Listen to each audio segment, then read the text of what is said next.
The last part of us to shift is the body. Okay?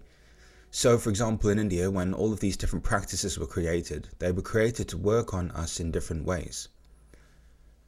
And the reason for that is because they understood that we exist at different rates of vibration. The emotions exist at a different rate of vibration, thought exists at a different rate of vibration, and the body exists at a different rate of vibration. And so I'm sharing this with you because we're kind of at the point now where we need to begin to address the body. And here's why this is important. Because your body is like a hard drive. Yeah?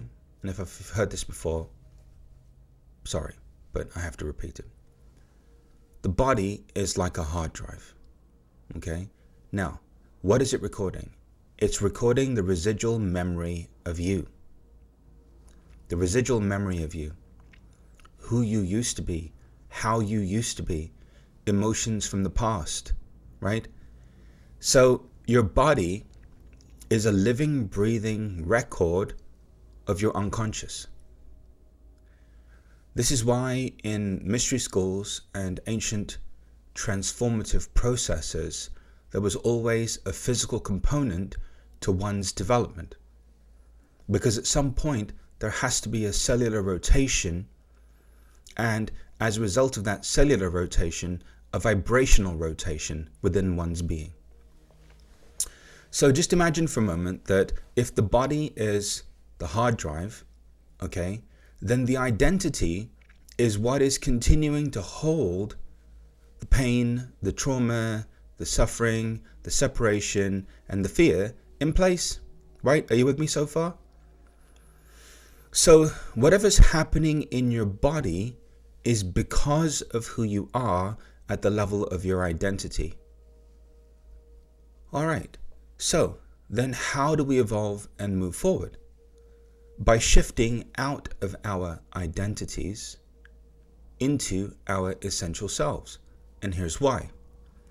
The more you relax into your natural state of being, and the more you continue to source your reality from this place of presence, the more the body begins to return to its natural state of being as well, which is a blank canvas. Now, the one thing as a spiritual community, for the most part, that we haven't taken care of is our bodies. Yeah? As it is, we're allergic to being here. Most of us can't stand the fact that we're physical, right? We can't stand the physicality and the density of the human experience, okay? But that being said, you are here. Now, so what is the purpose of the body? Purpose of the body is to allow the light of the soul to be fully expressed through it. So if you've ever met anyone who's just peaceful and serene, you know, maybe a monk or elderly person who's lived life and just doesn't care anymore, you'll see that they have this kind of glow about them. So these ancient depictions of auras and halos and all these different things, well, they're just not, you know, flights of fancy. These are realities that people once used to allow themselves to experience. So we're now at a point where humanity is being reintroduced to the body as light and as a manifestation of light, right? So what does that mean? Well, that means that we have to erase the hard drive. So in ancient civilizations and cultures, they understood that someone who required healing actually wasn't coming for healing. They were coming to have the separation of experience, the experience of separation completed within them. But that the need for healing was just an entry point into this greater gift that the individual would receive. And the reason why some of you feel so defeated in your evolution is because the memory keeps arising in your experience, but the problem is then you use it to invalidate yourselves. You think you're going backwards. You think you're doing it wrong. You think it's not working. But what you have to know is that the memory, whatever there is in the body, has to come up.